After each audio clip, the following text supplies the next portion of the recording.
after his mom started dating. Can't resist a pretty girl. You know what I mean? I'm 11. I hate girls. Then had to show who was really man of the house.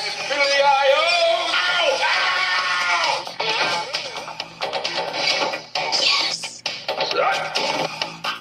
Excuse me. I mean, he's so uncool. Did you know he actually irons his jeans? Morning, Ben. My advice to you is to get rid of this guy. Yeah, but how do I do that? The Indian guides. This Indian guide thing could be the solution to my problem. Hey, how are you, Jack? Fine, thanks. How are you? Picking Indian names for each other is one of the most important Indian guide rituals. How about squatting dog?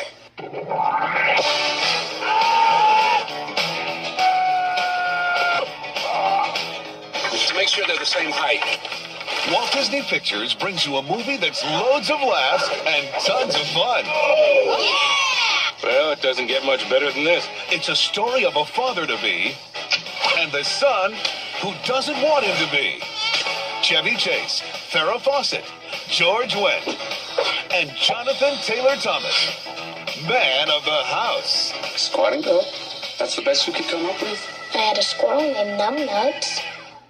I mean, when you watch the trailer for this movie, I mean, it doesn't look that bad. I mean, it definitely looks like it's something that could be very interesting. I mean, this is still Chevy Chase when he was still trying to do his typical shtick that he did, the stuff that made him famous for, but this was also kind of him trying to branch into his newer form. Like, it's like somebody who did a review for this kind of summed it up best. Like, it's like he was trying to mix himself between his old self, the clumsy goofball who destroys things, while you also have in this new self, who's this kind of more sensitive actor. And really, I think that he's one of the major problems with the movie. Is that he just really he can't really find the right mix to actually make this work. I mean, he has potential to make this work, but he can't really get any good chemistry with Jonathan Taylor Thomas, nor could he really do it with Farrah Fawcett. I mean, Farrah Fawcett hardly has anything to do in this movie. I mean, she's part of the main reason why he's even in here. I mean, he's supposed to be her new boyfriend, and she's hardly in the movie for the second half of the film. In fact, this movie takes a couple of weird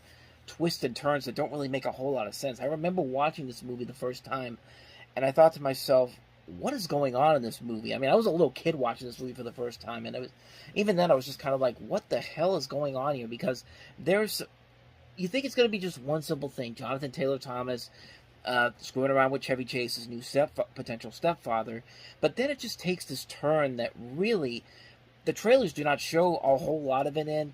It just feels like Disney was trying to make another knockoff Home Alone film in the second half of the movie, and it just didn't work at all. Like, this movie, there's a lot of promise here. There's some good ideas, some little funny gags here and there, but really, the movie just feels like a real wasted opportunity. I mean, the story is all over the place. The jokes, some of them could be really funny, most of them are not.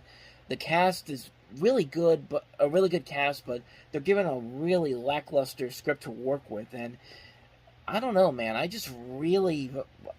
was really surprised that this movie was not that good. I mean, this is something that, even as a kid when I saw it, I realized, yeah, this is not a very good movie, despite all the promise that it had to it. And yeah, it's a real wasted opportunity on so many levels. You have a lot of stuff here that could make this work, and it's just not there. It's a movie that really does not have a lot of lasting longevity to it, really. And, like, yeah, that's really much all I got for you, because, like I said, I remember this movie, and I remember not liking it back then. I certainly don't like it now that I've seen it again for this particular episode. So, yeah, real wasted opportunity there. But it was a big hit back then, so they got something right at least, I guess. Something at least people wanted to see at least. But that's just my opinion. So anyway, that's Disney's Man of the House. So let's move on to the next movie that we have here, and that is Jeff Goldblum and Alicia Silverstone starring in Hideaway. Something miraculous happened to Hatch Harrison. You were able to bring your husband back. But something terrifying followed. We're connected now. You crossed over and you brought something back with you. Someone close to you is in danger. Regina, this is all in your imagination, isn't it, Mr. Harrison? No! From the chilling bestseller by E. Coombs. He's here. Regina! Hideaway. Rated R. At theaters March 3rd. Well, of course you got to get the guy who did The Lawnmower Man to do a movie about a guy who comes back using technology, and he actually, and whatever is when he gets revived, all hell breaks loose. And yeah, it's safe to say that when Dean Koontz' novels get made into a movie, they're not Stephen King. I mean, even Stephen King has had some notable misfires, one of which we'll get to later on. But Hideaway, yeah, Jeff Goldblum's in here. He plays a man who dies in a car accident. He survived 2 hours later, and he encounters these frightening visions. He begins to understand that he is physically, psychologically connected to a serial killer, and that by cutting himself, he can actually induce the visions and see through the killer's eyes. However, the visions work both ways, and the killer can also see through his eyes, and it's really, really complicated on so many levels. Like I said before, this is one of the early film roles for Alicia Silverstone, and actually, Jeremy Sisto is in here, who they were both in Clueless later on in the year, which, needless to say, was a much more successful movie. I mean, you also have Christine Lottie, Alfred Molina, Raydon Chong in here. I don't know. I mean, the story overall doesn't really have a whole lot there to work with, and it just doesn't really work. It's a movie that I really didn't see any potential from this whatsoever. Just from that trailer alone, just from the trailers alone. And this is a movie that really misfired big time. And like I said, Dean Koontz' novels really have not translated well to the big screen. I'm actually looking at the list of books that have been made into movies. I don't think a single one of them has ever been successful. I mean, look at this. I'm looking here. Demon Seed, The Passengers, Watchers. I mean, Watchers I saw the trailer for a while ago and looked like it had some promise to it. But even then, I don't think that was successful. Whispers. Yeah, I didn't see anything in particular there that really stood out, but you know what? Like I said before, Stephen King had his misfires too, and we're going to look at one of them right now. This is The Mangler.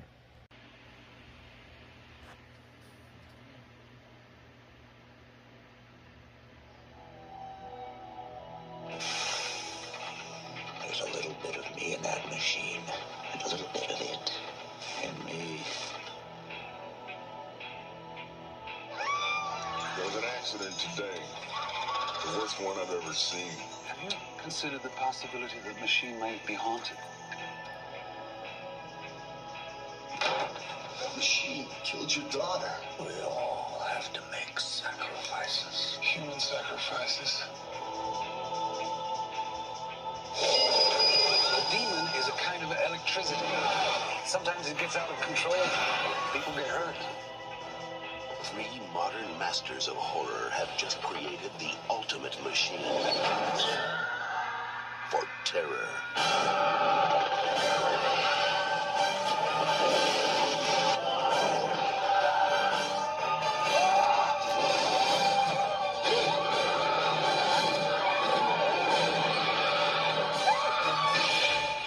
The Mangler.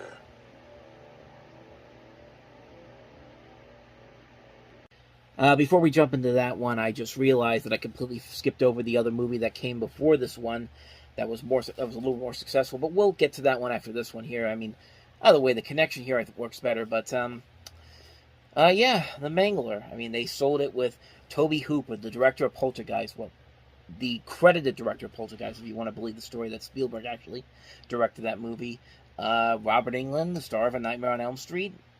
Stephen King's short story, because it's funny how he didn't like his name being on the thing for The Lawnmower Man, but he says yes to this, and I mean, do you really think that this movie had any kind of success? I mean, it's basically a story about a killer laundry press. I mean, it's like, you ever see that Family Guy bit where Stephen King is selling his latest novel, and he's telling the publisher it's about a lamp monster, and the publisher's just like, "You're really not trying anymore, are you?" And then he's just like, "When can I have it?" I mean, that's probably what they were thinking when they made it. Is when they greenlit this movie. It's just like, "You're not even trying anymore, are you?" And it's just like, okay, let's get it going. And I mean, what more do you even need to say about that? It's a really dumb idea, and dumb ideas sometimes potentially turn out to make for really good movies, but this is a really stupid premise. I mean, a killer laundry press. I mean, here's an idea to not get killed. Just stay away from the laundry press. I mean, the laundry press isn't going to get up and start killing you. Get up from where it is and killing you. I mean, it's basically Darwinism. If you're standing right next to this thing that supposedly kills people, it's just like, just get away from it. It's just like, but not in this movie. And would you believe it? Apparently, it led to a series of movies that came after this. Another direct-to-video movies, but still, we got 2 other movies that came out on direct-to-video: The Mangler 2 and The Mangler Reborn, which basically goes to show you that you can make a sequel out of anything, even if it's one of the worst movies ever made, because somebody out there will see that name and just say, oh, I remember hating this movie. I can't wait to see how much they make it worse. But yeah, the bottom line, this movie is not that good. It's a terrible, terrible movie, and it just goes to show you that Stephen King really didn't put a lot of his name on a lot of good stuff. Like, really, this is one of those prime examples of that. So that is The Mangler. But let's get to the movie that I should have followed after Hideaway, and that is the movie Roommates.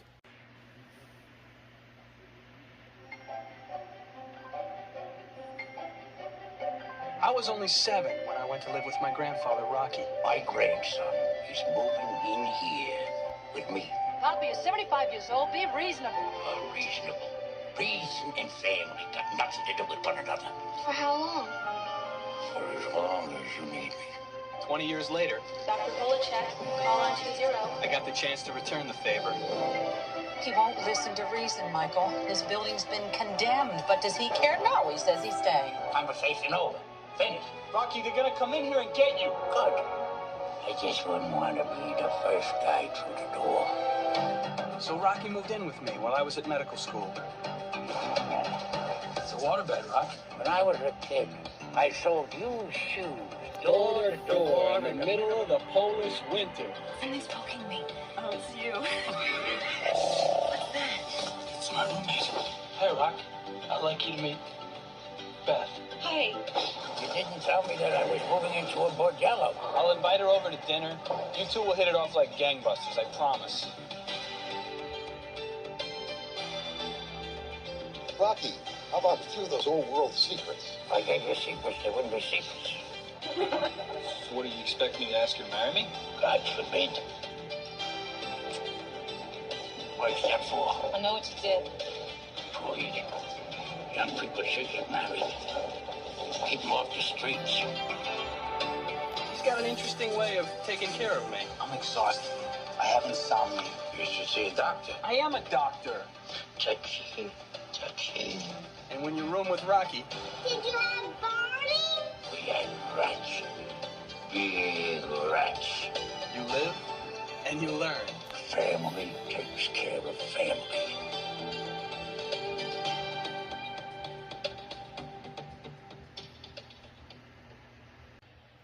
Another movie that has its heart in the right place, but when you realize that Peter Falk in 1963 is supposed to play a 77-year-old man, and it's supposed to take place 20 years later, and he's supposed to play a 97-year-old man, that's part of the problem where the movie really starts to hugely misfire. Wait a second. I'm just noticing something here that it says it's 20 years later, so... No, this would actually be 30 years later, because this is supposed to take place in 1993, so that means he's 107 years old, which makes this even stupider when you really think about it. I mean, the heart is in the right place, but honestly, we've seen movies like this way too many times that have been done so much better. Like, I keep thinking back to, like, the movie Dad with Ted Danson and Jack Lemmon. Like, that was a movie that wasn't really all that great, but it at least was trying to do something more than this movie does. I mean, the best example of this I think of is I go back to Nothing in Common with Tom Hanks and Jackie Gleason, which is a very underrated movie. One of Jackie Gleason's last movies he made. I think it might have been his last movie he made, and that was a well-made film because the connection between Gleason and Hanks was so good as father and son. And this movie's case, it really falls into a lot of melodramatic territory. I mean, everybody's trying their best here. Peter Falk is doing the best he could. D.B. Sweeney's doing the best he could. So is Julianne Moore. Ellen Burstyn's also in here. Got Ernie Sabella, Pumbaa from The Lion King, Frankie Faison, William H. Macy. A pretty good cast overall here, and some decent makeup overall that got an Academy Award nomination for this film. So there is some warrant in this movie.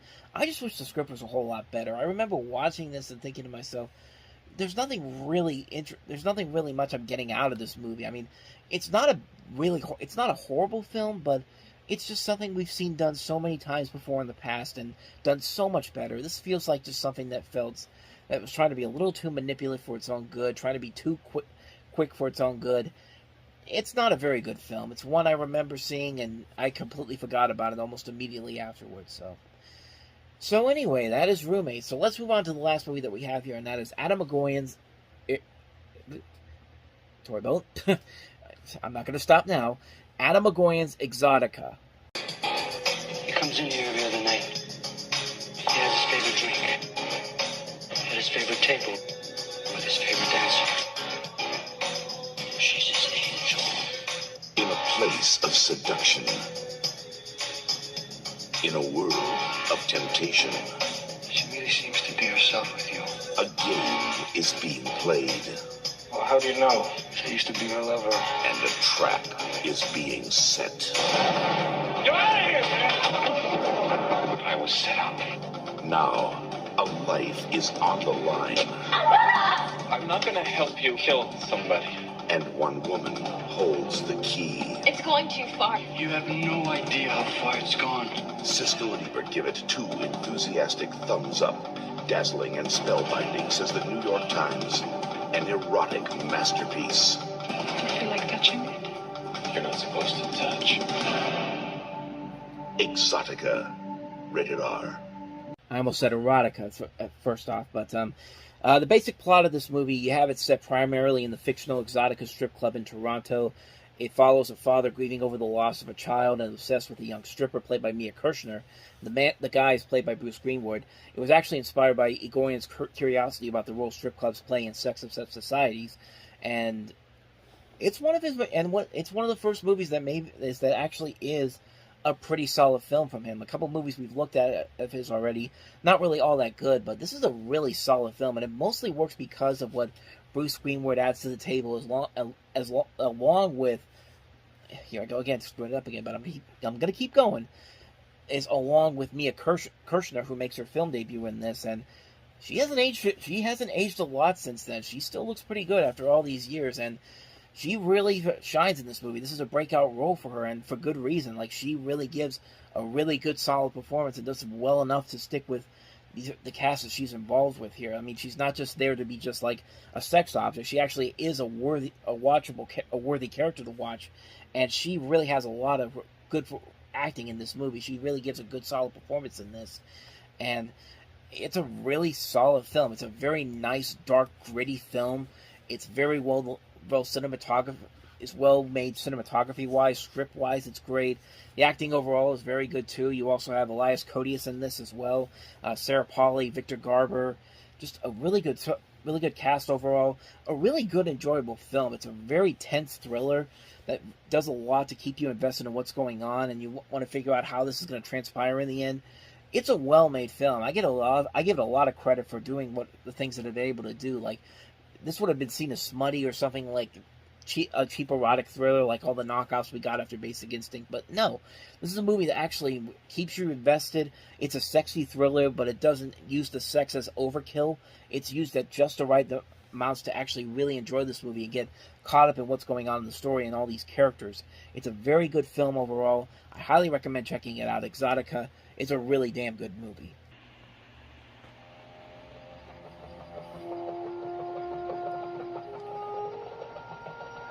In a remote African jungle, a small monkey is captured. Bound for a pet store in America, the animal carries a deadly virus.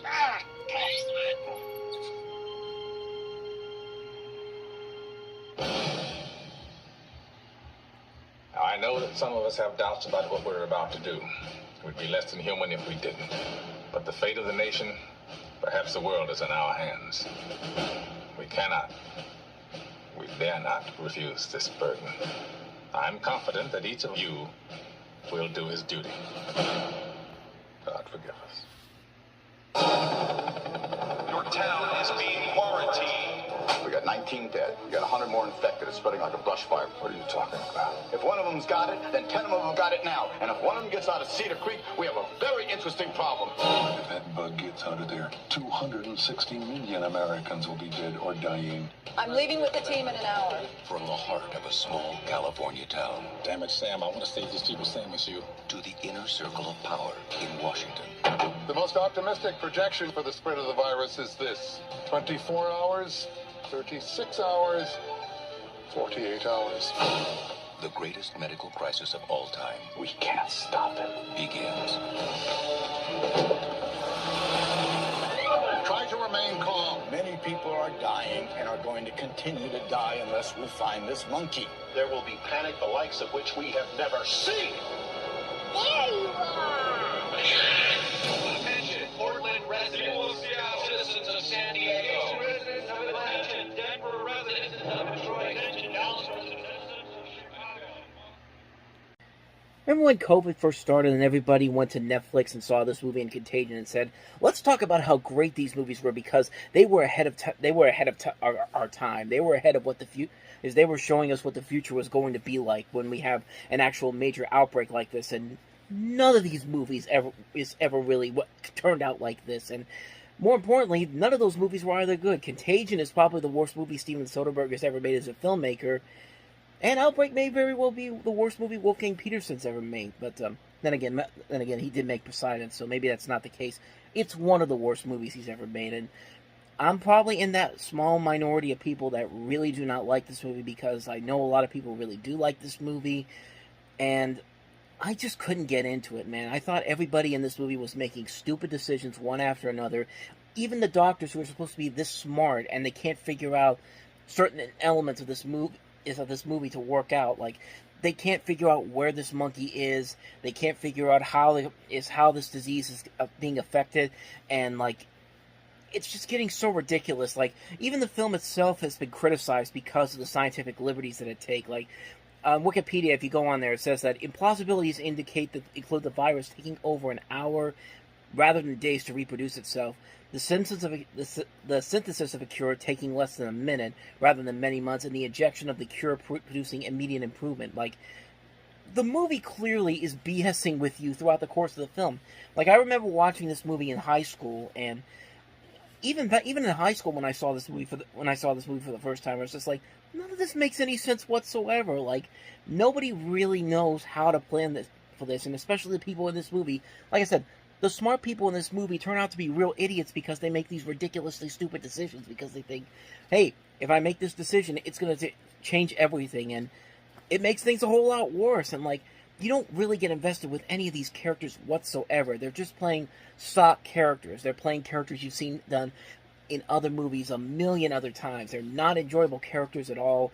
Yeah, they're big names attached to them. Dustin Hoffman, Rene Russo, Morgan Freeman, Donald Sutherland, Cuba Gooding Jr., Kevin Spacey, Patrick Dempsey. Like, yeah, you know these names in here, but I'm sorry, the movie is not that investing or engaging whatsoever. And, like, nothing really exciting happens in this movie whatsoever. At least to me it is. And everybody just makes all these ridiculously stupid decisions in this movie that just, like, I can't really buy into it. I can't really get the appeal of it. And I had a lot of the same problems with Contagion, too. I thought Contagion was just trying way too hard to try to do the same thing that Outbreak failed to do the first time around. And, like I said, neither one of these movies prepared anybody for what COVID would do to the world. And, yeah, I mean, at least to me, I didn't like this movie at all. I really despised this movie. I don't think it was anything entertaining. I don't think it was anything that thrilling.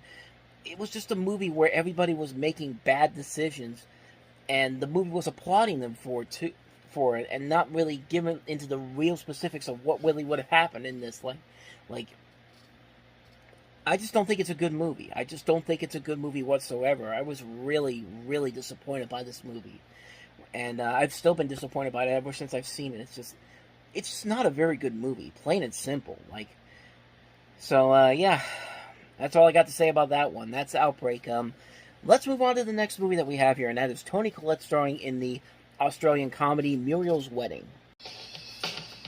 It's the surprise hit of the year. I don't believe it. Muriel's Wedding. You're terrible, Muriel. All her life, Muriel wished she was someone else. You never wear the right clothes. I know I'm not normal, but I'm trying to change. But now, Are you a real hustler? she's met Rhonda. My whole life is one last fling after another.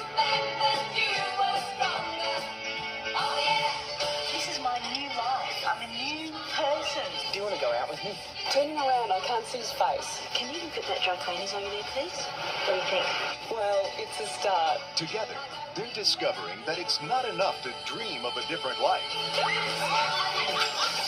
You've got to be willing to go for it. Critics call Muriel's Wedding uproariously funny. And Siskel and Ebert give it 2 thumbs up. You are wicked. Discover the fun Party, party, party. and the surprise of Muriel's Wedding. Still the best movie to include ABBA music as part of the story. I will take this over any of the Mamma Mia movies easily. This movie is a ton of fun. Toni Collette is in here, really giving it her all as Muriel. She's very funny in here. You also have Rachel Griffiths from 6 Feet Under in here. It's a fun romantic comedy. It's nothing too crazy. It's nothing too engaging or exciting in terms of storytelling, but it's still a really fun movie, and it works because these characters are just so much fun to be around, and you can relate to the main character of Muriel a lot, like this socially awkward person who wants to have this big wedding and improve her personal life by moving on and just becoming a new person, and I think everybody really wants that, and I think the movie does a very good job of doing that. This is P.J. Hogan, who was actually later go on to do My Best Friend's Wedding, which turned out to be one of the big comedy hits of the late 90s, and that was a fun movie too, but this movie really works on a number of levels, and it mostly works because of how well the cast is. Like I said, Toni Collette is very funny in this movie. It's a real fun film. I highly recommend checking it out. Muriel's Wedding. It's a great, great film. So with that said, let's move on to the next movie, and that is Three Ninjas Knuckle Up. Hey kids, what video did you buy? Three Ninjas Kickback! Yeah! I hear it's pretty cool. And jump! Well, if you like the Three Ninjas, you're gonna love the new Three Ninjas Knuckle Up. Yeah! Colt, Rocky, and Tum Tum are back in an adventure so exciting you'll feel like you're there. Cool! Three Ninjas Knuckle Up, rated PG. Okay, let's talk about that advertisement because there were so many things that we need to talk about in that. First of all, I don't want to trust a video store where they have posters for Sidekicks and the next Karate Kid out in the front. That's a video store that hasn't been updated since the summer of '94. That was before The Lion King came out. Second of all, nobody is excited to get Three Ninjas Kickback because that was a terrible movie to begin with. And third of all, why would you trust in the sequel that was shot the very same year the first movie was? I'm not even joking. This film was shot in 1992, which was the same year the original Three Ninjas was released, and didn't get released until 3 years later, till a year after Three Ninjas Kickback came out. So even then, it's like, is this supposed to be like the second film in the series, and they just released the third and made this other movie out of nowhere? Because, I mean, like I don't even know what the hell is going on here, and it doesn't even really matter because these Three Ninja movies have never been that great. I mean, the first one barely got by because it was seen as somewhat of a success at the box office, but every movie they make of this series just keeps getting worse and worse and worse with every single film. Like, there is nothing about this movie that's worthwhile whatsoever. Nobody was asking for it. Nobody was even asking for the last movie, but Sony made it anyway because they got the rights to it. And the worst part is, there's still another movie after this. But luckily, I think it went direct to video, so it didn't even bother going to the big screen. Okay, I'm looking at it now. It did go to the big screen. Shoot, it just keeps getting worse and worse. And I know I'm gonna have to get to that one, but that'll be until '98. But do I even really need to say any more about this one? It's Three Ninjas Knuckle Up, for God's sakes. Nobody really gives a shit about this series whatsoever. They're all terrible movies. Yeah, I got nothing for you. Three Ninjas Knuckle Up. So, Let's end this on a much more positive note. Here's Russell Crowe playing a gay man in The Sum of Us. I met my wife, then there was Jeff, and I made up my mind, no matter what, he'd be his own man, and I knew that I'd love him. But he drives me screaming up the wall sometimes. Jeff and his dad have a unique relationship. It's high time you started thinking about a family of your own. Find some nice young fella, get set up in life. One based on mutual respect. I don't want to live in a world that just begins and ends with being gay. I like having all sorts of people around, kids and old folks. And mutual misunderstanding. Even fancied a couple of the girls. Done it with a few of them just to make sure I wasn't missing out on anything. You've done it with girls? You never told me that. Yeah. I didn't want you to get your hopes up going out. Well, as a matter of fact, I am. I thought I'd just pop down to the pub for a couple of beers. Right? Got a date? How does a son ever find romance? I bring blokes back all the time. Not that there's that many, I mean. With a dad who doesn't know when to get lost. Up your bum. It's just a joke. Dad's always making jokes. The Samuel Goldwyn Company presents a comedy. How many pairs of my socks did you borrow? I can almost see your religion. About the true value of family. Love, the greatest adventure of all. Your grandmother said it once. I'll never forget it. Was that why she became a dyke? Your grandmother was not a dyke. A lesbian, perhaps. The Sum of Us. Some of you will be going, probably. I mean, that's kind of literally the plot of the movie. I mean, basically, you have this man and his gay son. Jack Thompson plays the widower, Harry Mitchell, and his son is Jeff, played by Russell Crowe. Both men struggle in their searches for true love, but Harry is comfortable with his son's sexuality, and he's almost over-eager in his support for his son's search for a boyfriend. And Harry meets an attractive but judgmental divorcee through a dating service, and leads to conflicts between the two main characters. However, when Harry suffers a stroke, loses the power of speech, the story takes this darker turn, becoming a meditation of the enduring strength of love, both familiar and romantic in the face of adversity.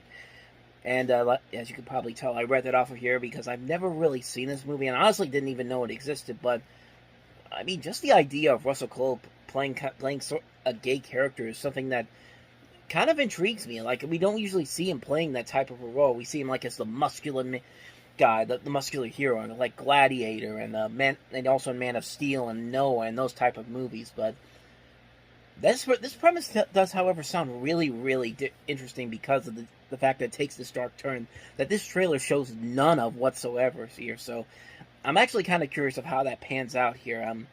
I never really heard about this movie, so I don't know too much.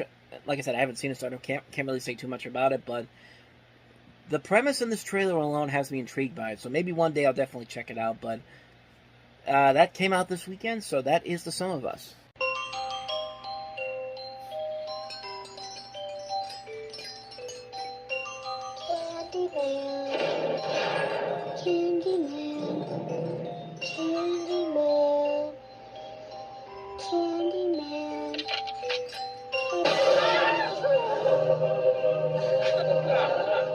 Candyman, flesh and blood? I'm afraid not. But he lives in the mirror. You say his name 5 times, he's supposed to come. That's how he gets you. You guys don't really believe that, do you? There's no such thing as a Candyman. Those 3 victims were John Doe's. What if it's true? What if a Candyman does exist? What did you see that night? Ray's body was torn apart by something powerful. And it wasn't your brother. I'm gonna find out what happened. No! No! There are no monsters. You brought me here. And only God can save us. The terror in the mirror returns. Our journey begins. To avenge his name. Reveal his past. And fulfill his destiny. What do you want from me? Death is a return, you know. In a motion picture that ends what the first one barely started.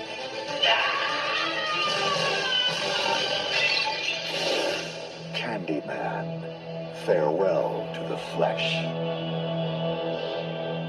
Yeah, fuck the subtleties of the first movie. Let's just make Candyman the next Freddy Krueger. I mean, that's literally what they did with these movies going forward. At least these first couple of sequels they did. They basically turned him into another Freddy Krueger. And yeah, I mean, yeah, Tony Todd's going to be awesome playing Candyman, but really, this is not what the first movie was trying to do. This was not what the first movie was trying to be. And it took them almost 20 years later to actually do a worthy Candyman follow-up in the Candyman movie that came out in 2021, which was a really damn good movie, and this one really isn't. And would you believe that this director also is the same man that brought us such great movies as Chicago and The Greatest Showman and Beauty and the Beast? Well, okay, maybe great's not a term that I should use here, but I mean, he wrote Chicago, he directed Dreamgirls. Dreamgirls was a good movie. Chicago was a great movie. Dreamgirls was actually a great movie. What am I saying? But yeah, Bill Condon wrote and directed this movie. Many people don't realize that. This was back when he was just a writer on... He wasn't really doing a lot of writing. He wrote some stuff like Strange Behavior, Strange Invaders, FX2. This was before he really took off. It started off with Gods and Monsters a couple years later, and then Kinsey, then Chicago, and then Dreamgirls, and then the other stuff like The Twilight Saga, Breaking Dawn Part 1 and 2, Fifth Estate, The Beauty and the Beast remake, The Good Liar. So we're still kind of in that... So he started off kind of mediocre, had a high note, and then fell off after Dreamgirls. So we're not quite at the peak of his career yet, but yeah, I found that hard to believe that he directed this movie, and yeah, you could definitely tell this was before he really knew what he was doing. This was a movie that just really... They turned this character into a typical slasher movie, and it's not exciting whatsoever. They straight up lie to you right off the bat, making you think that this is going to be an expansion of the story that was already being developed in the first movie. But no, it's basically just, let's redo the first movie, except make it even stupider, just turn it into a schlocky horror movie, and that's really what this all becomes in the end. It's nothing exciting whatsoever.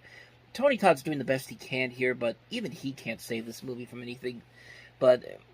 yeah, it's a mess of a film on so many levels. I really did not like this movie at all, and I think a lot of people agree that this was not a good movie, but didn't stop them from making another one, because they made another one 3 years later, or 4 years later, but we'll eventually get to that one later on. But for now, Candyman Farewell to the Flesh, not a very good movie. So let's try to get back on a more positive note here. Let's go to a comedy now. That's our next movie, and that is Bye Bye Love, with Matthew Modine, Paul Reiser, and Randy Quaid. How long did you give him this time? 6 months. A year. I think they're gonna make it.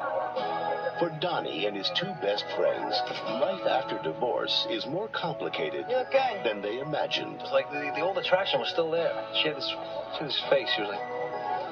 And parenting is more challenging. Almost everything Grandma and Grandpa say about Daddy is not true. Than they ever expected. We had to return the graduation dress. Made me look fat. You couldn't look fat if you wanted to. Why would I want to look fat? You wouldn't. You couldn't. It's a very awkward age for girls. What age is that?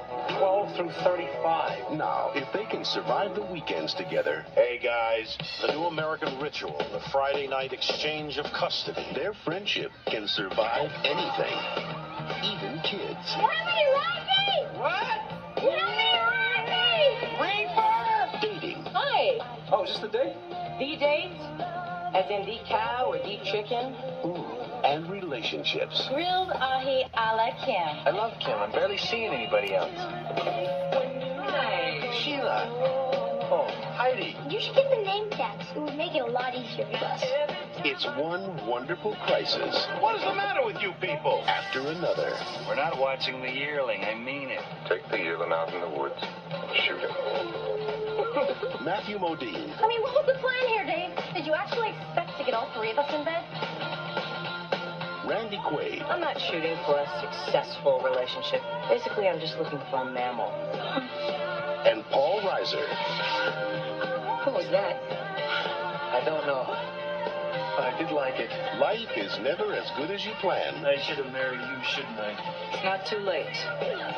but sometimes it's better. I'm afraid you'd be thinking about Claire. And you'd be afraid that I was thinking about Dave. What if you thought about Claire and I thought about Dave? Come on, let's have a good time. Woo! Woo! Are you on medication or something? You got married. You got kids. Stay together, damn it. I hate this guy. We'll be right back. We're back and we've got a guest. Bye-bye, love. We never talk about, if you're happy or if I'm happy. No, we don't. You want to? No, me neither.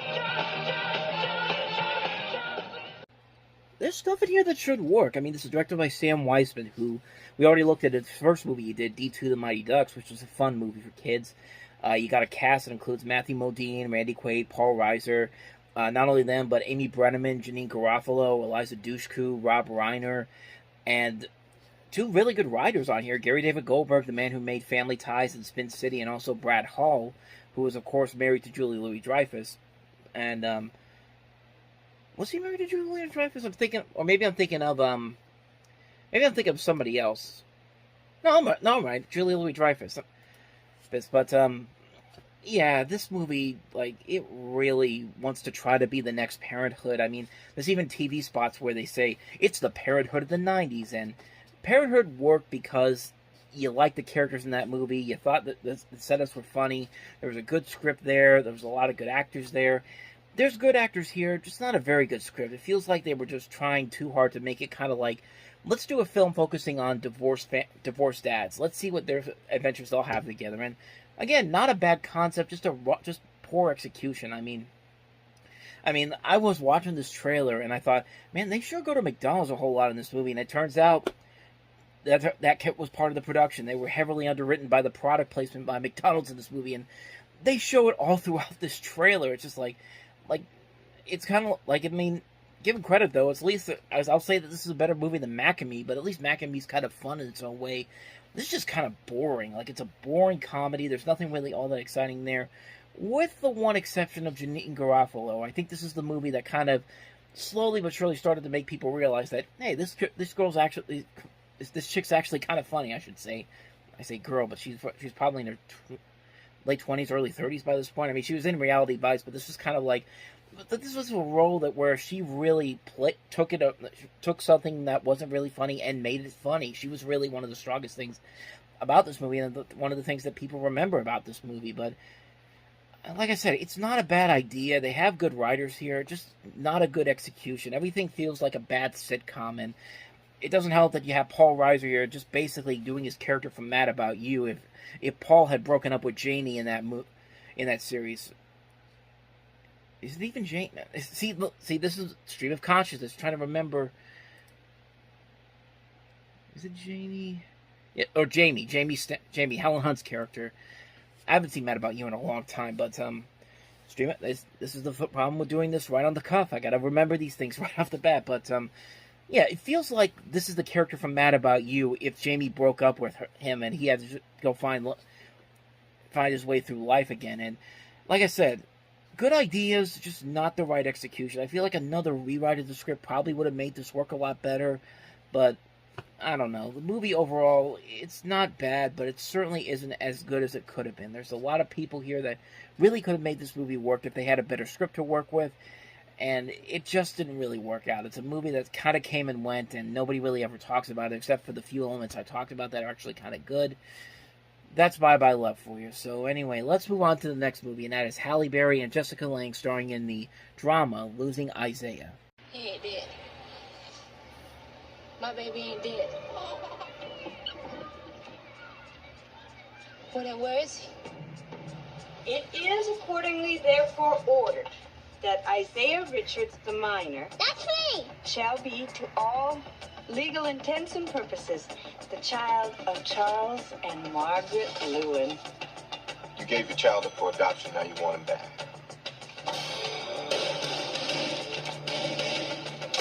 No, I never gave my child up for no adoption. It's gonna be tough. Family's with his white, treated him well. They'll fight this. But I'm his mother. Well, I'm sure that white woman feels fairly strongly that she is. She's gonna challenge the adoption. Where did she come from? We're talking about a woman who is a junkie. Someone who should be arrested, not given back her parental rights. Well, that's what you will have to prove. How long have you been clean, Miss Richards? 2 years and 1 month. How can they think about giving him back to her? I mean, she's not a mother. Well, what made you stop? I wanted to hear my baby I ain't want no drugs taking me out of my head.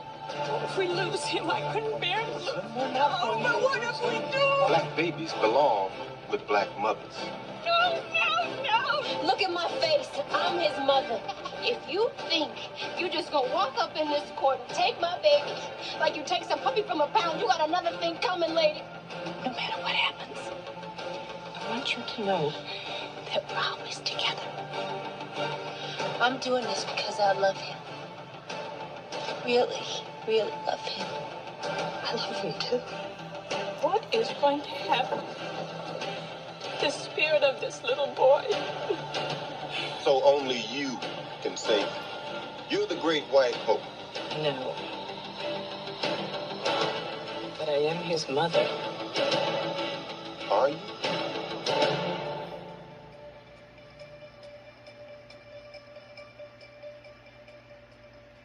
Once again, a noble effort to try to tell a deeper story about this mother who basically dumps her son in a dumpster. He's basically a dumpster baby, and this orphan and this social worker eventually takes her in as her own. And now all of a sudden, the one woman who gave birth to this kid wants her back, and it makes a lot of it leads to a lot of complicated issues, and something that should work in a movie, but not in this movie. Everybody's trying their best here. I mean, you've got two really top-tier actresses, Jessica Lange, Halle Berry, and you also have David Strathairn, Cuba Gooding Jr., Samuel L. Jackson, Regina Taylor. A really good cast here, a really good director, too, Stephen Gyllenhaal, who you may know from work such as A Dangerous Woman was the last film he did, but he also did Living with the Dead. He also did Grassroots, So Be It, Time Bomb. I mean, it looks like it's going to go in a direction where it could be a compelling drama, but it just really falls into melodrama almost immediately. Like, everybody in the movie is Oscar baiting, everybody's going way too melodramatic, everybody's trying to cry, that fake cry that makes people in the audience get emotional, and it just doesn't work if you don't earn it. Like, you need to earn those moments, and the movie almost does it in the beginning, but then it just falls off big time, and it's just kind of like, man, this movie is just not good whatsoever, and it's a real disappointment, too, because there is so much there that could actually work. You've got top-tier talent here, but the script just falls off so quickly, and you expect a whole lot more from everybody involved in here, and there's just nothing there by the end of it. It's a movie that has a lot of potential at the beginning, but never really capitalizes it on anything whatsoever. It's a film that's just such a mess on so many levels. It's a movie that really, really wastes a lot of people's talents on this. It could have been so much better, and it just is. It's a film that's largely forgettable, and probably for good reason. So anyway, that is Losing Isaiah. So let's move on to the next movie that we have here, and that is Minnie Driver and Chris O'Donnell in the comedy Circle of Friends. All the critics are raving about Circle of Friends. Gene Shalit says the most endearing movie of the first 3 months is Circle of Friends. Joel Siegel calls it a beautifully told love story, a Star is Born performance from young Minnie Driver. Time magazine says it's a joy to behold. And Siskel and Ebert give it 2 thumbs up, a marvelous romantic comedy. Circle of Friends, rated PG-13. Now playing in select cities. Check local listings for sneak preview Saturday. This is a fun, sweet little comedy. You got Chris O'Donnell, who is just coming in, who's going to have a big year in '95 with this, and then Batman Forever really took him to stardom. And then Minnie Driver, who this is only her 3rd film as an actress, and this was essentially her breakout film. You also have Colin Firth, Saffron Burrows, directed by Pat O'Connor and written by Andrew Davies, based off of the book by Mott Binchy. It's a nice little romantic comedy. It's a nice comedy where these two, you really buy into the chemistry between Donnell and Driver. They're really good together. They have a lot of good moments in here. It doesn't fall into predictable cliches that would usually ding a romantic comedy like this. It's a nice little film. It doesn't do anything entirely spectacular. It's nothing all that engaging. It's not even one of the best dramas ever, but it's a fun, not even a kind of a, I say drama, but it's kind of more like a comedy, maybe dramedy kind of, but it is fine for what it is, and it works mostly because of the performances. I think the performances definitely do carry the film over more than anything else in the film. Great film overall. I really enjoyed it. It's a nice little film. If you haven't seen it, definitely check it out. So, with that said, let's move on to the last movie here, and that is Jason Alexander's For Better or Worse. I'm turning on the TV. The TV is too small, Claps. That's the fan. The fan is clap, pause, clap. thinking of the chair. Please don't insult me. Yes, there were some major... Everyone, stop! Stop! White Stop! House, the President made the announcement himself in a live news conference and a live... Want Mr. Lazarus to call the police again? Tell her. Am I the one clapping like a seal? Oh, why did you buy all these clappers? What? Buy. Your brother sent them to me. No. Reggie. So as you can see, this is another one of those movies where there's no trailer for it online, and you basically have to take a clip from the movie to really show a little bit of what the movie is about. This is Jason Alexander starring and directing this movie, and one of the only 2 movies I think he's directed as a film overall. I think he's directed television before, but I think he's only directed 2 movies in particular. This is basically a comic love triangle where a man falls in love with his younger brother's wife. I mean, basically, and the younger brother is played by James Woods. You have Lily Davidovich as the love interest. Pretty good cast overall here. Joe Mantegna is also in here. Jay Moore, Robert Costanza, B. Arthur, who refused to have a screen credit for the movie. John Amos, Rob Reiner, Haley Joel Osment, Rip Torn, Stephen Wright. Written by Jeff Nathanson, who's written a ton of movies, including Rush Hour 2. Was it? Yeah, Rush Hour 2, Rush Hour 3. Actually, his first movie, I think.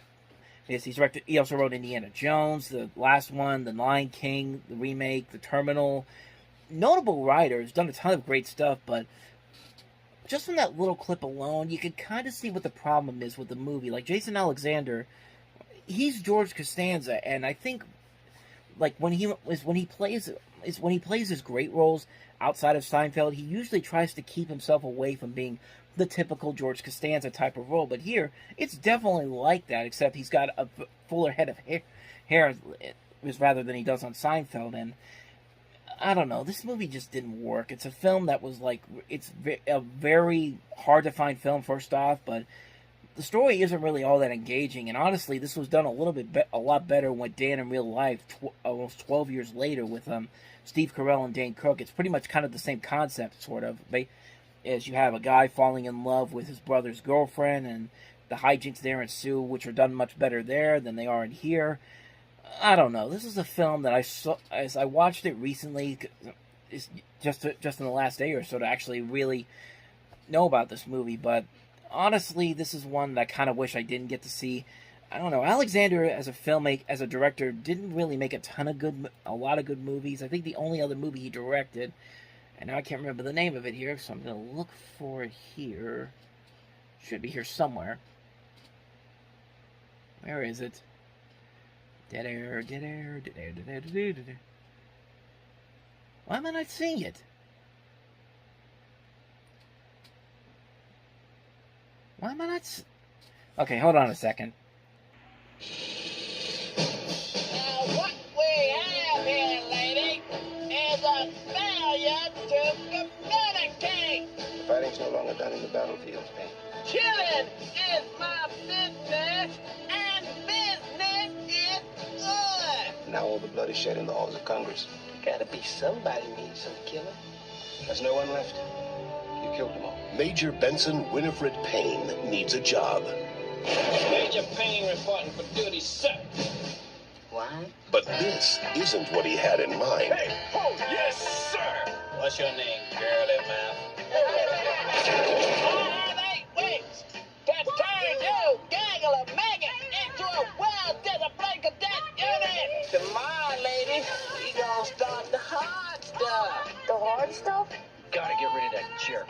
These kids need a minor miracle, but what they've got is a major pain. Hi, I'm Emily Walker, the school counselor. You want Rissa? You need to be more sensitive. What's your angle, boy? Did I give you permission to sneeze, okay?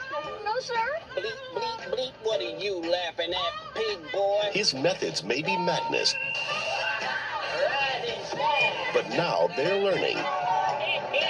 No pain, no gain. Boy's making me soft. Them boys need you. Universal Pictures presents Benson, nobody does the robot anymore. Guess I gotta dig further into my repertoire. Damon Wayans, He's back. Who's back? The man who lives in my closet. You in there? He's still in there. He ain't happy. Major Pain. So this is essentially a loose remake of a Charlton Heston movie from back in 1955 called The Private War of Major Benson, and as you can tell from the trailer, Damon Wayans plays a character named Major Benson Payne, and you know, compared to his other movie he did, Blank Man, this is a definite improvement over that film. Mostly because this is a character that's actually pretty funny, even though he's kind of a one-note character. I think maybe the biggest problem with Blank Man was that they made him too obnoxious. There was nothing really funny in that particular movie to make that character stand out more, but this movie, it's a simple concept here. You have Damon Wayans playing this really into his job Marine, and he basically has to recruit these new kids from this group of young cadets to victory in a competition. So it's kind of like in a way, it's kind of like a generic kind of summer camp movie, because, you know, it ends with a big competition to prove that they're the best of the best, and there's definitely a lot of elements in there. But like I said before, what makes it work is the comedy. I think the comedy is a lot funnier here, and it is because Damon Wayans puts a lot of effort into this. Like I said, he plays a very obnoxious character and an over-the-top character, but it's a fun role for him that he actually gets a lot of good material out of. There's a lot of good funny moments with him in there, and I think everybody in here does a pretty good job. The cast overall is great. You got Karen Parsons from Fresh Prince, Michael Ironside's also in here, William Hickey, a young Orlando Brown, a young Chris Owen from American Pie, Damon's son Damian Dante Wayne's also in here, who went on to star in movies of his own. It's a pretty fun movie. I remember watching it, not really going into it with a whole lot of expectations, because I kind of thought this character was going to be kind of a one-note character, but like I said before, the jokes actually do work, and there are a lot of funny moments in the movie that actually do work. They're very funny, they're very well done, and it works for a lot of reasons. It's a very solid film. It's nothing too grand, it's nothing too amazing, but it definitely delivers what it promises. It's a very fun comedy. I'd highly recommend checking it out. It's actually one of Damon Wayans' best leading comedies that I've seen him in. And even though he's done a ton of great movies and TV shows, this is probably one of his best ones where he's leading in a comedic leading role. So, like I said, highly recommend checking out Major Payne. So, well, with that said, let's move on to the next movie that we have here, and that is Kathy Bates and Jennifer Jason Leigh starring in Dolores Claiborne.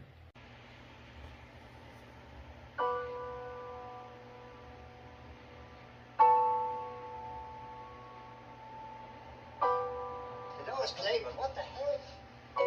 Oh my God. She killed her. This is not a trial.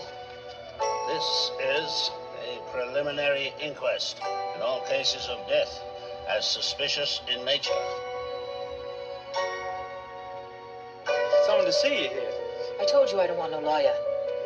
Dolores, it's your daughter. When was your last visit? 15 years ago.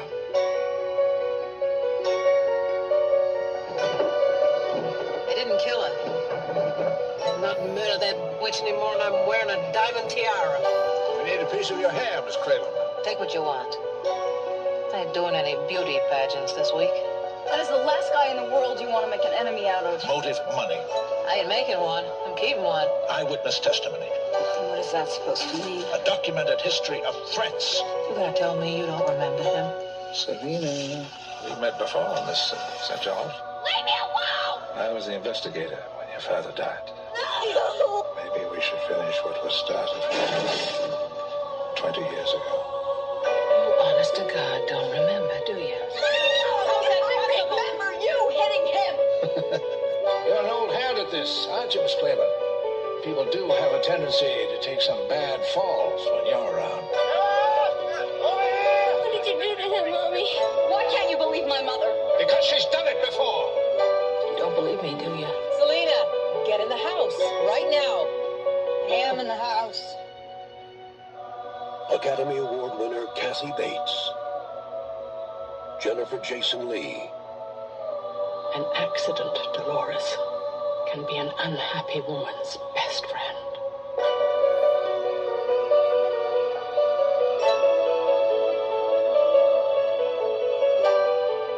So when I first heard about this movie, I thought it was a Stephen King movie. It was a movie based off of one of his books. And that trailer doesn't really give you an indication of it, which probably means that Stephen King didn't want his name attached to it, so this is one of the movies that he took his name off of. But as we saw before, he'll put his name on something stupid like The Mangler. But this movie, nah, don't even bother putting it on there. But like most of the movies that Stephen King doesn't put his name on, this movie actually ends up being pretty good. It's a different kind of a horror story. Like, it's not the typical Stephen King type horror story. It's more of a story of everyday horror story, because you're dealing with stuff like alcoholism, murder, wife beating, child abuse, just like all throughout this movie. And you get two wonderful actresses really putting it their all into this. Like, Kathy Bates delivers another fantastic performance in this movie. It's about as good as her performance in Misery, and she's done a lot of great movies, but this is definitely one of the strongest performances I've ever seen her in. Jennifer Jason Leigh is also great here too, playing the daughter. There's a great cast overall. You've got Christopher Plummer in the trailer. He's very good in here as well. David Strathairn, a very good actor. Eric Bogosian from Talk Radio. John C. Reilly in one of his early film roles. It's a very good, well-made film. It's a nice psychological thriller. And it does what a good psychological thriller should do. It should keep your investment throughout the course of the movie. It's going to make you wonder what the hell is going on. Is this woman really guilty about what she did? Is there more behind this? And the movie does a very good job of keeping you involved in the film. It keeps your expectations on track to see how this is going to turn out in the end. It's a phenomenal film, and unfortunately, it was one of those movies that didn't get the reception it deserved. It got a lot of good reviews, great reviews for both Bates and Lee, but the movie didn't make any money at the box office. It was actually no, I take that back. It did make money at the box office, but most people kind of forgot about it after it did, because most of the film didn't have a whole lot of promotion to it, and yet it still made over $50 million worldwide over a $13 million budget, which is going to work for, that's good enough for anybody. But yeah, like I said, it's a well-made film, a very underrated thriller, written by Tony Gilroy, directed by Taylor Hackford. Fantastic film, maybe one of the best underrated Stephen King adaptations of all time. I can't recommend it enough. If you haven't seen Dolores Claiborne, definitely check it out. And again, you will not be disappointed by it. So, with that said, let us move on to the next movie that we have here, and that is Tall Tale: The Unbelievable Adventures of Pecos Bill from Disney.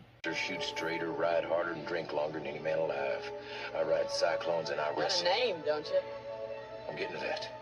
Pecos Bill, the greatest cowboy the West had ever known. John Henry, he had iron in his soul and steel in his hands. Paul Bunyan, he could level a forest with a single swing of his mighty axe.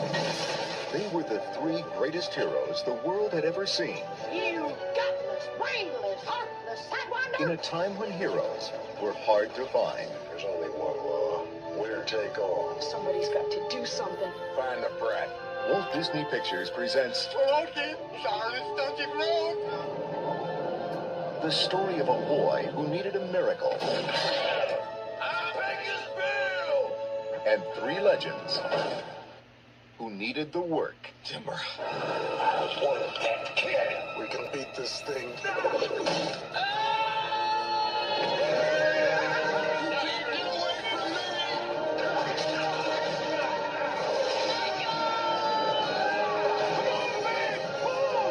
Now they're finding something to believe in. Hang on now. Themselves. That kid's blocking the tracks. Don't lose the dream, Daniel. You know we're gonna win in the end. Don't listen to him.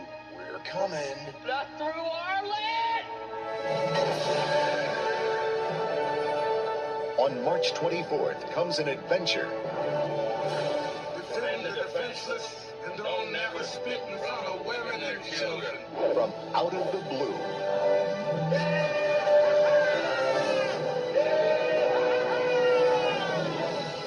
Disney's Tall Tale: The Unbelievable Adventures of Pecos Bill. And somewhere Paul Bunyan and John Henry are looking at this and going, how the fuck did Pecos Bill get top billing over us? Honestly, they all get equal billing in this movie, honestly. And this is one of those movies that I remember seeing the previews for and never seeing the movie until much later on down the road. And it wasn't a terrible movie. It was one that when I finally saw it, I was just kind of like, it could have been something interesting, but like maybe as a kid I probably would have liked it a little bit more, but I do like a lot of the ideas they have in here. You got all these folk legends, Pecos Bill, not just Pecos Bill, Paul Bunyan and John Henry, but they also throw in these other names in here, like Calamity Jane's also in this movie, played by Catherine O'Hara.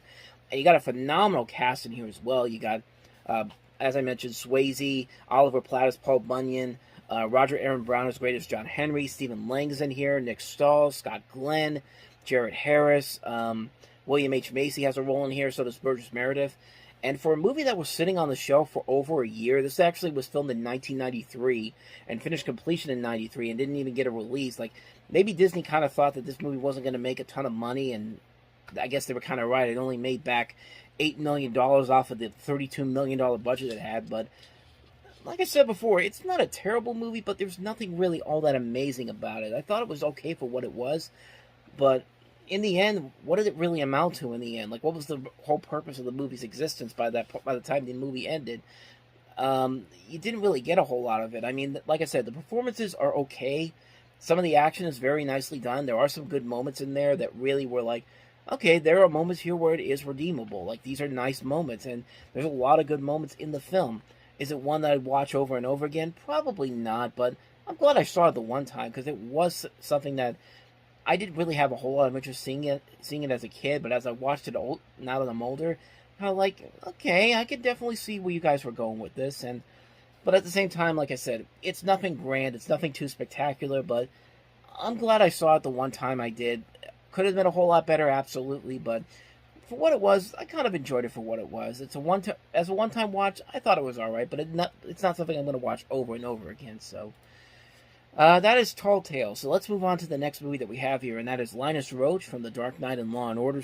Batman Begins and Law and Order, I should say, starring in Priest. God wants me to be a priest. I don't think it, I don't just believe it. I know it.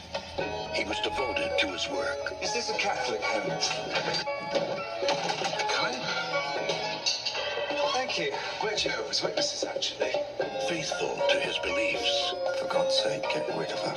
Are you judging me? He's asked me to marry him. That means I'm leaving the priesthood, so I've said no. And true to his word. He makes me do things. What sort of things? All sorts. Tell him you've seen me, and I said it's got to stop. But how much can a man hear? It's the one thing we'd all like to do.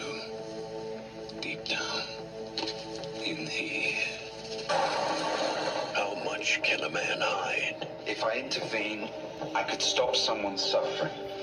But that means Breaking the seal of the confession. Before he must choose between keeping the faith. I can't smile and hug and preach the beauty of creation because inside here there's just sin and sickness and evil.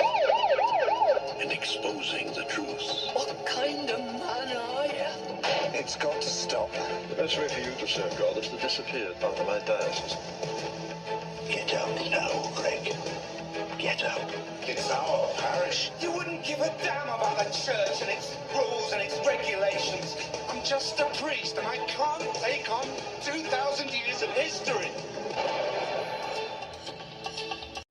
Never saw the movie, but basically you have a Roman Catholic priest struggling to deal with two difficulties that precipitate a crisis of faith.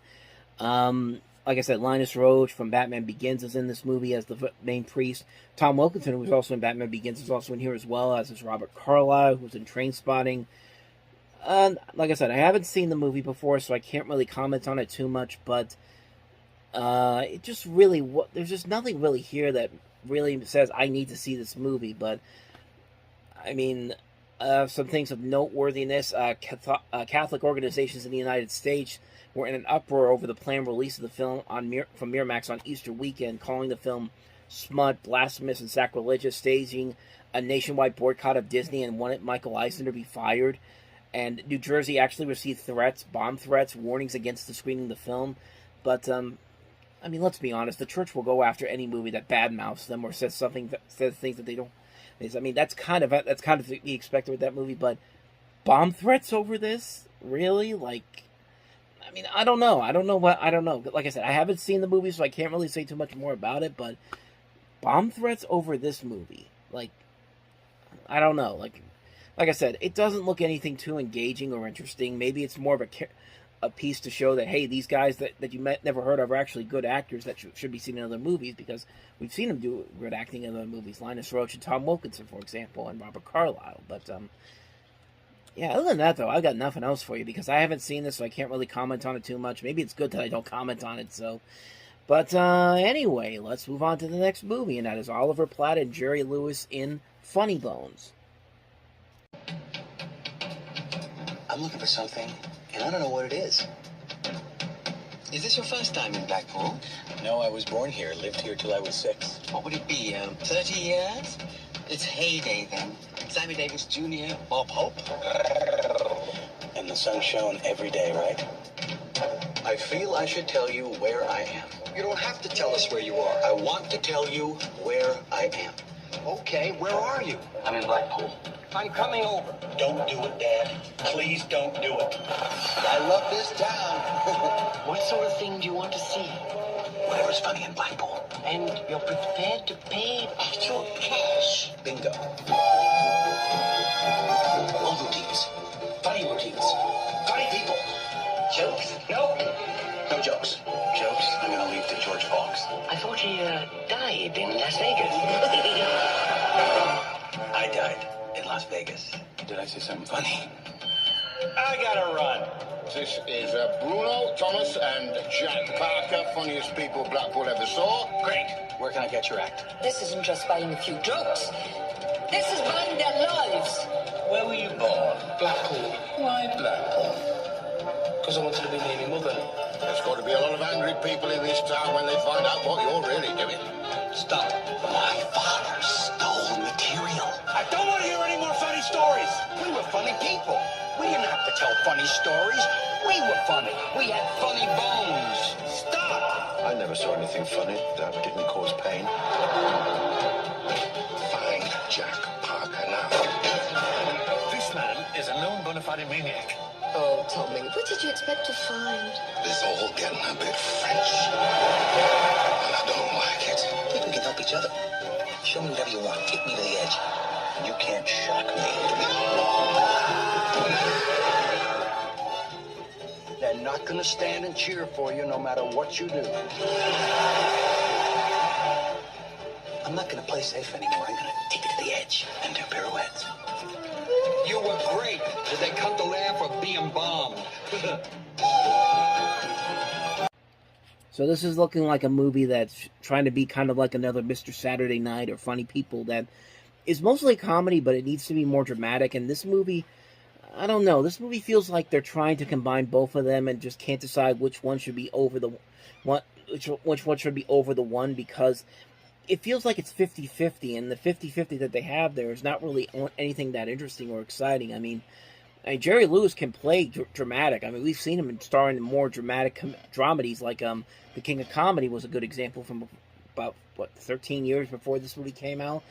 And you got Oliver Platt, who's a great actor. You've got Oliver Reed involved in this as well, Richard Griffiths, Leslie Caron, just some notable names in here and some good ideas, but this movie doesn't really feel like anything too intriguing or exciting, honestly. I mean, it doesn't really feel like there's a lot there. And you bring in Jerry Lewis, you got to have something for him to do. Either they can make him be funny or actually show some of his dramatic chops that he's proven to have before in the past. But I don't know. I haven't seen this movie either, so I can't really comment on it too much. So that's pretty much all I got for you on this one. So that's Funny Bones. Let's move on to the last movie that we have here. And we'll be quick on this one, too, because I haven't seen this one either. And this was another one I had to struggle to find footage for. It's a film called Bar Girls.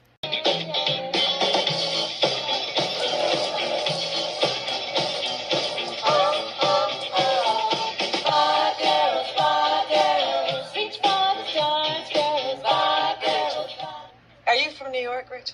How could you tell? You have that, I'm never gonna get mugged again, Yes. You can tell by my accent, huh?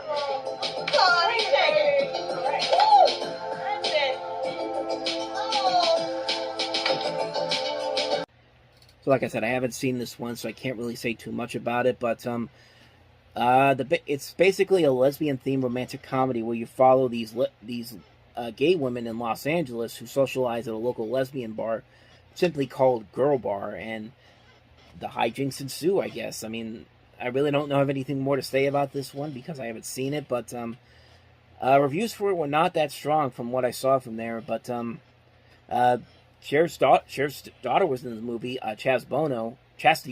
I keep remembering that she became a man, Chaz Bono, but that's the only thing I really know about this movie is the fact that she's in there, and this is one of several lesbian themed comedies we got in this time period, because there was another one that came out this very same year. I can't remember the name of it. Just found it. The Incredibly True Adventures of Two Girls in Love, which I have seen, and I think that's actually a pretty good movie. But we're still a couple of months away from that one, so I'll delve more into that one when we get to that movie. But other than that, that's pretty much all I had to say about this one. So, Bar Girls.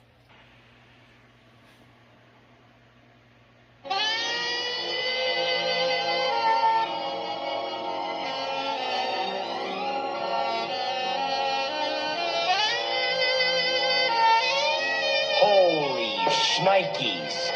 Is that for me? No, son, that's for me.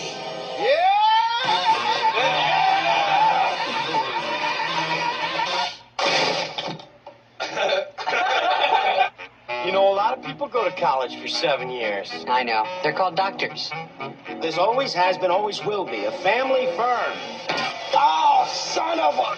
Someday my son will run it.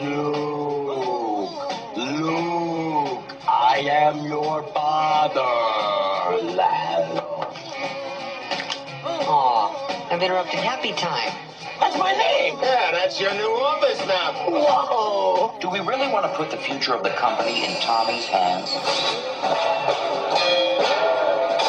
Promise me you'll look after Tommy boy here till he gets his feet wet. Sure, and thanks for choosing me. Hey, Tommy, this is not a vacation for me. I'm out here against my will, so the least you can do is pretend to work. Oh, I can actually hear you getting fatter. All right, it's sale time, so remember, we don't take... No for an answer. No. Okie dokie. I'm gonna pass. Gotcha, thanks. Oh, son of a... That's gonna leave a mark. Okay, we'll check you out. All right. It's a clip, Bob. Are you sure? Can't breathe. He's a big dumb animal, isn't he, folks? No, son of a...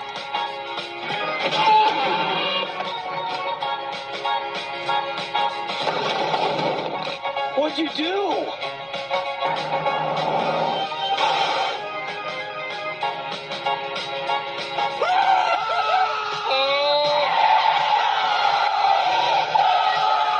I'm a maniac on the floor. Did you eat a lot of paint chips when you were a kid? Why? So as I said before, this is one of my favorite comedies of all time, and really, how can you blame me on that? I mean, this is a great comedy. It's so silly, it's so ridiculous, it's funny as hell. It's rather emotional too. It's just a great comedy that just works on so many levels. And I mean, Chris Farley and David Spade, their first movie together. Of course, they've been on Saturday Night Live over the last few years, and then they appeared in other movies, especially the ones produced by Lorne Michaels, who produced this film as well. And here's their chance to show that what they could do as leading actors in a movie, and really, they show off what they can do pretty well. This is just everything came together so well. You've got Peter Segal, who just done Naked Gun 33 1/3, which, even though that's the least of the Naked Gun movies, it's still a funny movie. You have Bonnie and Terry Turner, who had just come off of the Brady Bunch movie, which is a great film. And then, like I said, Chris Farley and David Spade, Lorne Michaels from Saturday Night Live. I mean, everything just came together so well, and they made a really great movie. A movie that's not only funny as hell, not only a movie that has so many quotable lines to it. I mean, I can still quote the line, "I can get a good look at a T-ball by sticking my head up a bull's ass, but I'd rather take the butcher's word for it." That's one of my favorite quotes of all time from any movie. But on top of that, the movie actually is just a good film. Not only does Chris Farley prove he can be really funny on screen, there are times in the movie when he has to have these emotional moments. There has to be those heartfelt moments, and they play it so well. Like, there's great moments in the movie where Farley has to actually act and not just do comedy, and he does very well here. I feel like this movie was heavily misjudged when it first came out, because I think a lot of the critics that saw the film compared it too much to Billy Madison and felt like it was going to be that type of a movie, when it's far from that. I mean, like I said, Billy Madison's not a bad movie, but I don't think it's one of Adam Sandler's best movies like most people would think it is. But this is just such a great film that I can always go back to. I can always quote this movie every single time. Like when I was doing that, getting the clip for the trailer there, it took a lot for me not to start quoting lines from the movie. That's how much I love this movie so much. It's a film that I've seen so many times. I can quote this movie so many times. Yeah, it's a very formulaic storyline. It doesn't really have a lot of creativity or intelligence to it, but it's just so funny. It's a movie I can go back to every single time. I will always laugh at it every single time. I freaking love this movie, man. This is one of my favorite comedies of all time, and it's just such a classic film on so many levels. I mean, one of the best comedies from the 90s. I love this movie to death. Tommy Boy, if you haven't seen it and you really want a good laugh, definitely check it out, because you will not be disappointed by it. I mean, what else more can I say about it but Tommy Boy? After an unintentional pause I did, seriously, I just pressed the stop button for no reason. But let's move on to the next movie that we have here, and that is Lori Petty starring in Tank Girl. Year 2033. There's no law. No mercy. You're gonna really love this one.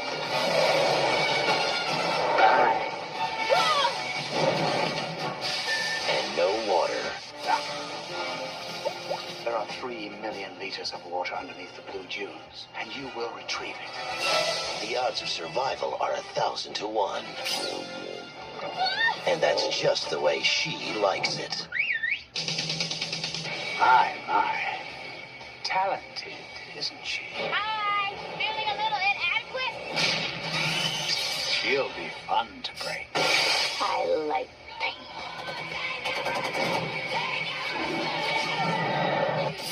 Lori Petty.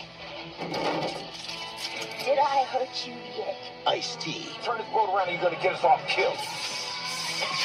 And Malcolm McDowell. Just how many of my men did you kill? United Artists Pictures presents. Just say, I won. I won. Tank Girl. What's it like knowing you're about to die? You don't let it!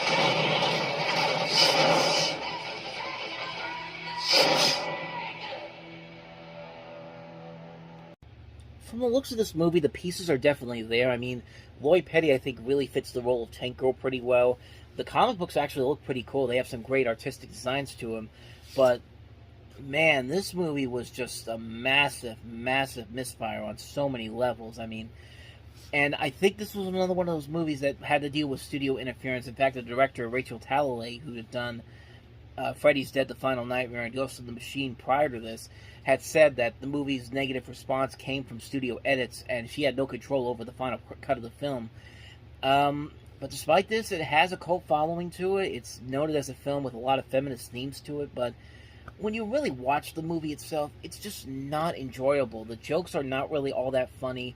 They make this character kind of a little too annoying for her own good, and just some of the ridiculousness of some of the movie just really gets way too out of hand. Like Malcolm McDowell's overacting is all hell, which could be fun at times, but not really here. And the Rippers just look absolutely ridiculous. Like, I love how the trailer just has to hide the fact that the Rippers are not these gigantic kangaroo-looking motherfuckers, because that's exactly what they look like in the movie.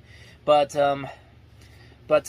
yeah, that's just, they look so ridiculous that I like how the trailer just has to try to do whatever it takes to hide this makeup that looks absolutely terrible. And even Ice-T is really phoning it in at times. Like, he's not really being a character, he's just shouting out responses, like shouting out commands, like, I'm gonna get this person, and all that kind of stuff. It's like that throughout the entire movie.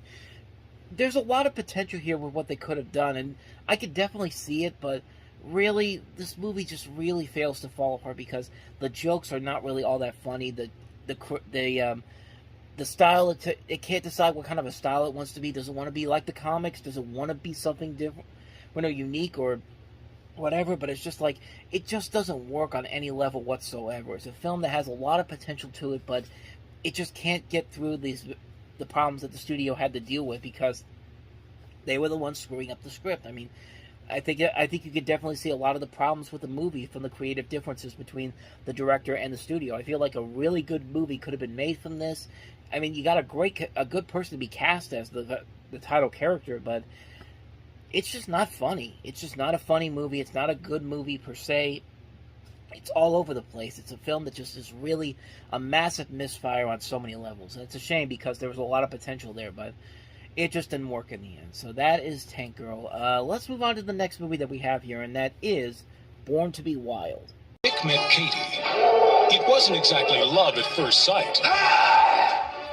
Warner Brothers Family Entertainment proudly presents A Tale of Courage. She doesn't belong in there. She thinks. She feels things. I mean, if we don't help her, who will? And discovery. It's a couple of guys looking for adventure. An adventure that will make your heart race and your spirit soar. Born to be Wild. It's Free Willy with a gorilla. That's pretty much the review for you. It's basically Free Willy, but replace Willy with the Willy the Whale with Katie the gorilla, and then replace Jesse with this kid named Rick, and have it not take place in a theme park. Have it take place in an animal research an animal research facility, I think it is. It's been a while since I've seen this movie, but from what I remember from it, that's pretty much what this movie is. It's basically Free Willy with a gorilla. It's coincidentally, this is released by the same studio that put out Free Willy, Warner Brothers, who actually had a sequel that came out this year, but we will eventually get to that one. But as far as the movie itself goes, I've seen it. I don't hate it. I don't understand why it has a 0% on Rotten Tomatoes, because there is at least some effort being put into this, but you can't get over the fact that it's just Free Willy, but replace the whale with a gorilla. I mean, it is pretty much that type of a film, and there are parts of it that actually do kind of work. And I like how in the commercial that the gorilla doesn't look as bad as like something like from Congo later on, where it's basically just a guy in a suit. But I saw the trailer for this afterwards, after recording that part, and the trailer makes it look a whole lot worse. Like, you could definitely tell that in the trailer it's a guy in a gorilla suit, but in here they're at least trying to show that this at least looks like somewhat of a gorilla. But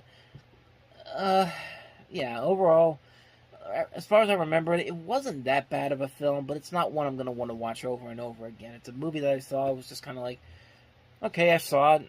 Doesn't really leave a lasting impact for me. Like I said, it's basically just Free Willy with gorillas. I mean, that's pretty much the best way to describe this movie, so that is Born to be Wild. Now let's move on to the next movie that we have here, and that is one of the lesser Merchant Ivory movies from the 1990s, Jefferson in Paris. Their films have been called exquisite, powerful, a masterpiece. Now, from Merchant Ivory comes an extraordinary new motion picture. Are all men created equal, Mr. Jefferson? About a man of freedom. He is the master, and they're the slaves. A man of passion. Would you dare? Would you? Jefferson in Paris. Rated PG-13.